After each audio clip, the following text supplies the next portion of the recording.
Thank you, Senator Urquhart. Senator Lyons. Thank you, Mr President. I rise today to talk about Labor's opposition to the Social Security legislation amendment Stronger Penalties for Serious Failures Bill 2013. And as a Labor senator, Labor opposes this bill, and we do so because Labor supports a just and reasonable job seeker compliance system, a system which encourages job seekers and supports participation for those in receipt of participation payments. Job seekers need to be encouraged into work. They need to be supported into work with appropriate training. And yes, there does need to be some kind of penalty regime, but not a regime which has such harsh consequences as the ones being proposed in this bill before us. And what we've seen is the Abbott government, a government which just can't properly explain its policies. And we've seen that over and over after the last 12 months. And in this place, we need to look no further than the recent examples of Senator Betts as he stumbled to try and make a link between women's reproduction and breast cancer and family planning matters and breast cancer until the Prime Minister had to intervene. And after that, we saw Senator Brandis absolutely fail on explaining to the Australian public the security issues that he wants to introduce around metadata. And it's not just Labor saying this. You only need to look to the Sunday papers, great friends of the Abbott government, who I think gave Senator Betts and Senator Brandis a C and a D for their efforts. And these are the people trying to impose harsh penalty regimes on those in our society who are the least able to defend themselves. This is a government which is determined to make life tougher for most Australians through its harsh and unfair budget. This is a government which pays off mining companies at the expense of every single Australian worker. 8.5 million Australian workers sold down the drain by the Abbott government in its desire to deliver to just a handful of mining companies. And it did that by freezing 8 million Australian workers' superannuation entitlements, not for a year, not for a few years, but for the next 7 years. And this is a government which is trying to pretend that somehow this stolen superannuation entitlement will magically appear in the pay packets of those 8.5 million workers. Just yesterday, after it had stolen the superannuation entitlements of 8.5 million workers, the government publicly attacked the Community and Public Sector Union for its wage claim of 4% a year. And this is a government, make no mistake, this is a government that will attack the first union to make a claim for that stolen superannuation to go into the pay packets of workers, because the government wants us to believe that somehow magically, once it freezes superannuation, that people's pay packets will suddenly increase. What a lie by the Abbott government. And now, after it's punished everyone else in our community except those at the top end, it wants to punish further some of the most disadvantaged in our community by its harsh job seeker penalty regime.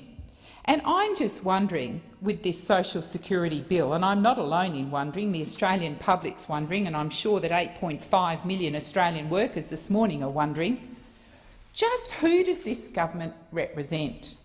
Well, let's have a look. The government doesn't represent the homeless, because there's another program that's not only been frozen, but it's lost the capacity to actually invest in housing affordability for the homeless. That was done way before the budget. What about ordinary working Australians trying to find affordable housing? Well, I've read what Mr Abbott said on that, and he somehow thinks if the housing market is buoyant, that means it will translate into affordable housing for ordinary Australians. I don't know where that logic comes from, but that's a comment made about 6 months ago by Mr Abbott, that yes, somehow the market will take care of those who cannot get into the housing market. Well, I don't know, perhaps he hasn't seen what's happening in Western Australia, and he certainly hasn't been visiting Western Australia, but I can tell you that for young couples, for singles, for those who are currently not in the housing market, whether it's rental or purchase, there's no hope of those people being able to afford a house as the buoyant market in Western Australia gets further and further out of their reach. And what about pensioners? They've been punished too. They've been punished too, despite those promises before the election that there'd be no cuts to their pension. We've now got pensioners being punished in this country. Let's look at another group. Working Australians, 8.5 million, punished yesterday over their super. Well, they've been punished if they use childcare, because the childcare benefit for those on the lowest incomes has the eligibility, the wage eligibility piece of that has been frozen too. I mean, is there anything this government hasn't frozen? So into the future, we will see low-income families, heaven help if any of them lose their job, have their super attacked, and now they'll be paying more for childcare. But it doesn't stop there. What about this kind of promise that somehow women super will somehow be protected? Well, the maths have been done on that, and obviously the government didn't bother to do the maths before it decided to cut the bonus payment to low-income women, because those women, for the combination of the effects to their super imposed by the Abbott government, will be about $10,000 worse off at retirement. $10,000 worse off, and somehow the Abbott government is trying to pretend you'll have more money in your wage packet each week. What? I've never heard such nonsense in all my life. Never heard such nonsense, trying to pretend somehow that this money that's been stolen from super is somehow going to appear in people's pay packets. But it doesn't stop there. What about anyone who needs to go to a doctor? Seemingly, the government is absolutely determined to try and get their GP tax through. And what we saw yesterday from the Palmer United Party is that they're willing to do anything to get their names in the headlines for a few days. So watch this space, Australians, as the Abbott government tries to impose a big tax every time you get sick that you visit a doctor. And I heard I think it was Senator Cormann or one of the government senators on the radio this morning saying, no, we're not increasing the cost to go to a doctor. After you've been 10 times, you'll revert back to the Medicare payment and you won't be charged the fee. But how do you find the money for the first 10 visits when everything else is being attacked? And let's now get to the unemployed. The last group. Point of order. Would you resume your seat for one moment, Senator Lyons? Senator Fierravanti-Wells. Thank you, Mr. Deputy. Point of order. Point of order, Mr. Deputy President. This last time I looked, this was about social security legislation. It was not about GP.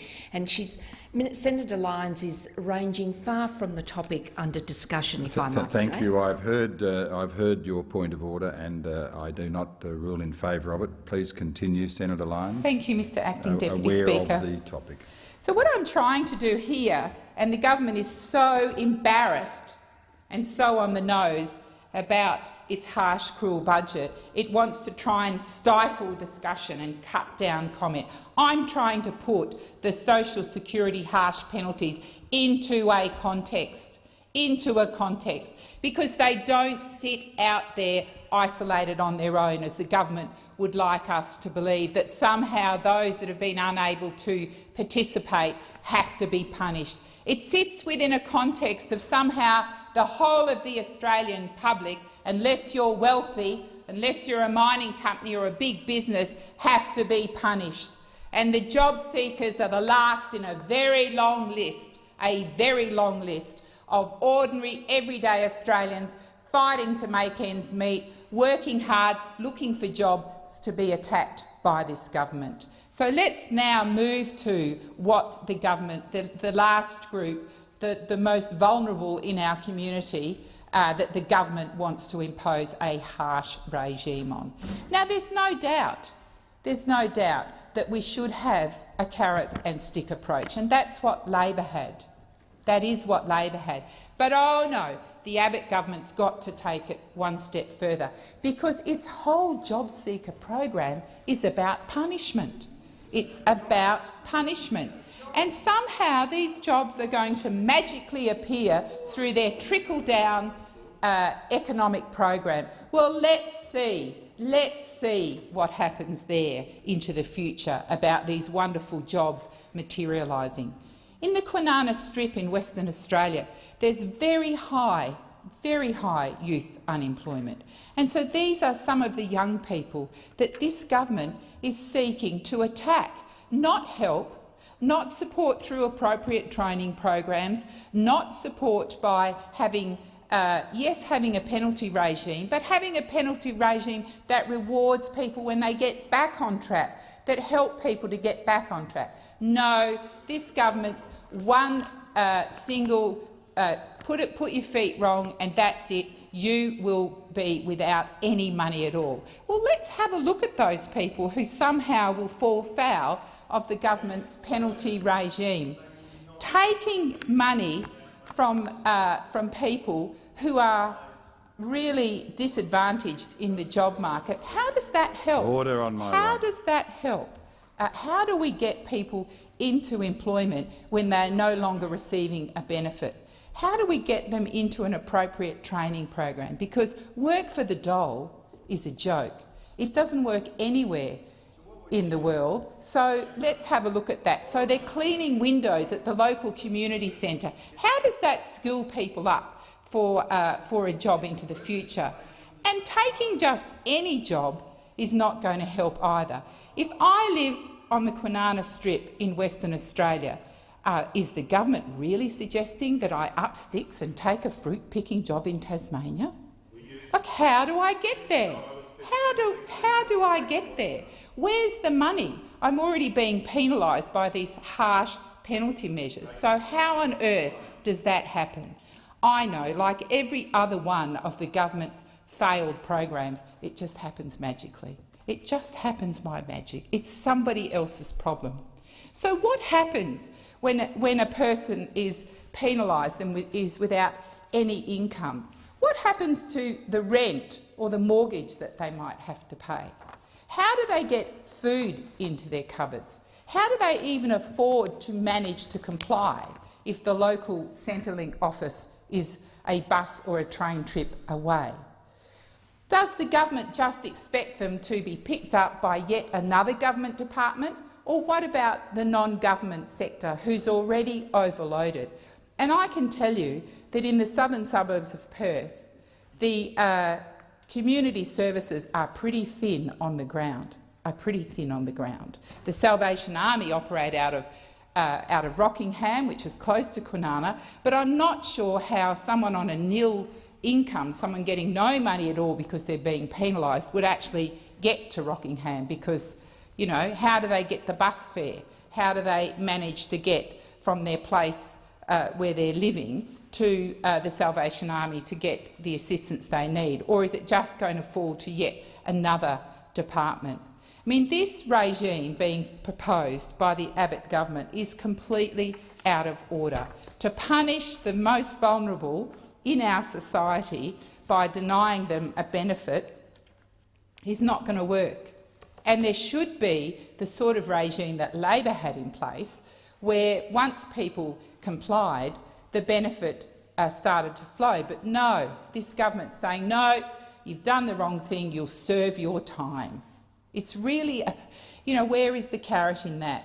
To attack those that are most in need of our help, to just say that's it. Now, being harsh to people will not lead to people getting jobs when youth unemployment or other areas in our community have already got very high levels of unemployment. I just don't understand how that will work.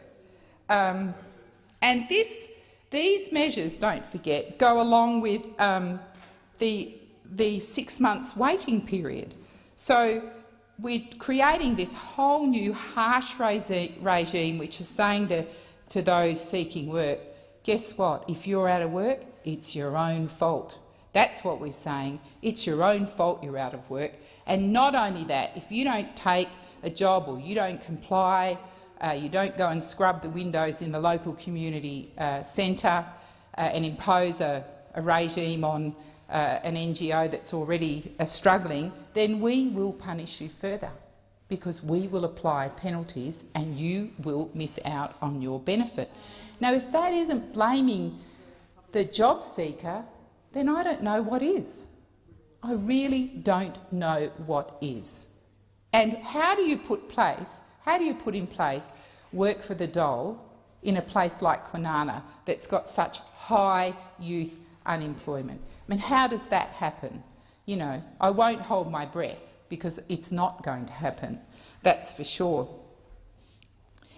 And the non-compliance measures the government is trying is to tighten Labor's initiatives from when we were in government, and our purpose was to allow job seekers the opportunity to re-engage in the participation process. So what's happened to that? How does the job seeker re-engage from the position where they've got absolutely no money?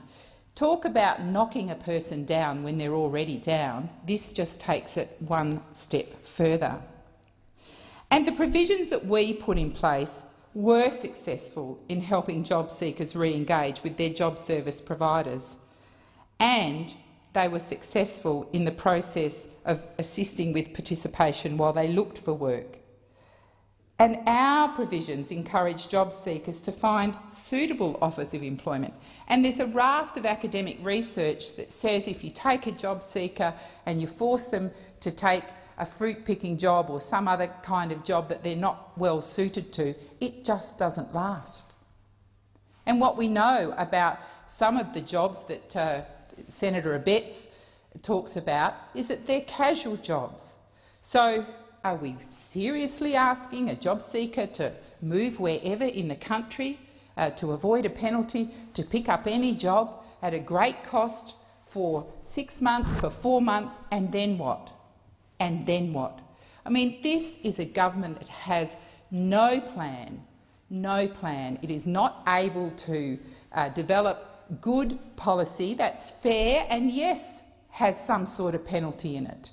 Labor's not saying let's throw it all away. But we had a regime in place that was working, because we believed that job seekers need to be supported to be able to participate and to be able to get a decent job, a job they can hold into the future. But the Abbott government's ideology is showing well and truly in this proposal. It's the ideology of we have to punish people because that's what's needed here. This will fail. It will fail dismally. And not only that, this bill has the potential to do real harm to individuals. And I bet that the Abbott government has not taken a second to think about that. At the end of this harsh penalty regime are real people with lives, with complicated situations, who need to be supported.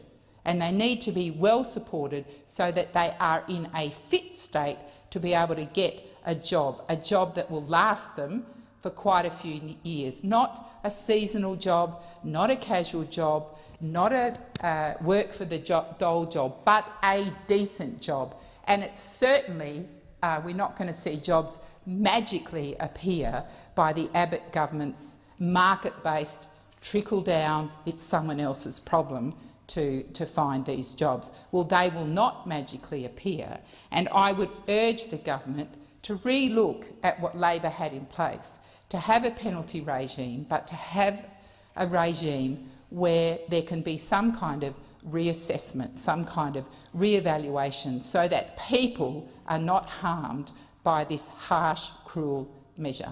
Thank you, Mr Acting Deputy President. Thank you, Senator Lyons. Senator Brown. Thank you, Mr Acting Deputy President.